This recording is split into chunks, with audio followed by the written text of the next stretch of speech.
வணக்கம். இது உங்கள் தினக்கதிர். ராமேஸ்வரத்தில் நடந்த ஒரு நிகழ்வில் பிரதமர் நரேந்திர மோடி, பாஜக தலைமையிலான மத்திய அரசு முந்தைய ஐக்கிய முற்போக்கு கூட்டணி ஆட்சிகளை விட 3 மடங்கு அதிக நிதியை தமிழ்நாட்டிற்கு ஒதுக்கியுள்ளது என்றும் அதில் திமுகவும் அடங்கும் என்றும் கூறினார்.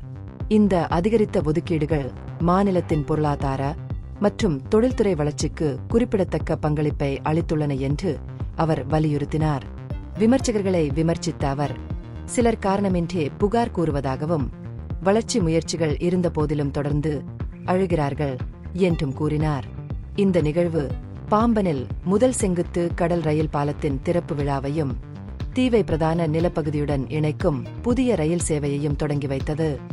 8300 கோடி ரூபாய் மதிப்பிலான முடிக்கப்பட்ட திட்டங்களை மோடி அர்ப்பணித்தார் மற்றும் NH-40 இன் ஒரு பகுதியை 4 வழிச்சாலையாக மாற்றுவதற்கான அடிக்கல்லையும் நாட்டினார்.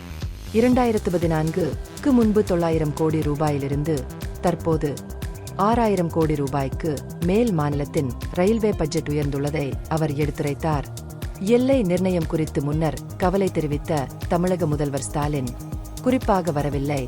இருப்பினும் மாநில அமைச்சர்கள் கலந்து கொண்டனர். தமிழ்நாட்டில் உள்கட்டமைப்பு மேம்பாட்டிற்கான மத்திய அரசின் உறுதிப்பாட்டை மோடி அடிக்கோடிட்டு காட்டினார்.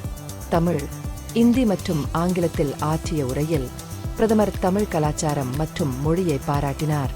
கடித பரிமாற்றங்களில் தமிழில் தங்கள் பெயர்களை கையெழுத்திடாததற்காக குறைந்தபட்சம் அவ்வாறு செய்வதன் மூலம் மொழியை மதிக்க வேண்டும் என்று மாநிலத்தைச் சேர்ந்த சில அரசியல் தலைவர்களை அவர் விமர்சித்தார். மோடி தமிழை தேசிய பெருமைக்குரிய விஷயமாக நிலைநிறுத்தினார். மேலும் மொழியை பாதுகாக்கவும் ஊக்குவிக்கவும் அதிக முயற்சிகள் எடுக்க வேண்டும் என்று அழைப்பு விடுத்தார். இலங்கை கடற்படையால் தமிழக மீனவர்கள் தொடர்ந்து கைது செய்யப்படுவது குறித்து பேசிய மோடி, மத்திய அரசு மீனவ சமூகத்திற்கு ஆதரவாக இருப்பதாக உறுதியளித்தார். கடந்த 10 ஆண்டுகளில் 700க்கும் மேற்பட்ட மீனவர்கள் இலங்கையிலிருந்து மீட்கப்பட்டு அழைத்து வரப்பட்டுள்ளனர். இதில் கடந்த ஆண்டில் மட்டும் 600க்கும் மேற்பட்டோர் அடங்குவர். தூதரக முயற்சிகள் காரணமாக மரண தண்டனை விதிக்கப்பட்ட மீனவர்கள் பாதுகாப்பாக அழைத்து வரப்பட்ட நிகழ்வுகளை அவர் நினைவு கூர்ந்தார். தமிழில் மருத்துவக் கல்வியை அறிமுகப்படுத்த வேண்டும் என்றும் மோடி அழைப்பு விடுத்தார். இது பின்தங்கிய பின்னணியைச் சேர்ந்த மாணவர்கள் தங்கள் மருத்துவர்களாகும் கனவை அடைய உதவும் என்று வாதிட்டார். வலுவான தமிழ்நாடு வலுவான இந்தியாவிற்கு பங்களிக்கிறது என்பதை அவர் மீண்டும் வலியுறுத்தினார்.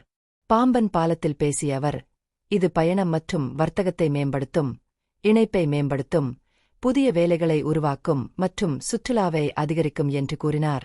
கிராமப்புற சாலைகள், மலிவு விலை வீடுகள், சுகாதார திட்டங்கள் மற்றும் புதிய மருத்துவக் கல்லூரிகள் உள்ளிட்ட மாநிலத்தில் செயல்படுத்தப்படும் பல்வேறு நலத்திட்டங்களையும் அவர் பட்டியலிட்டார்.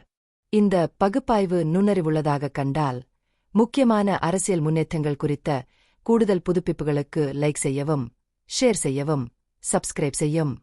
இது உங்கள் தினக்கதிர். நன்றி.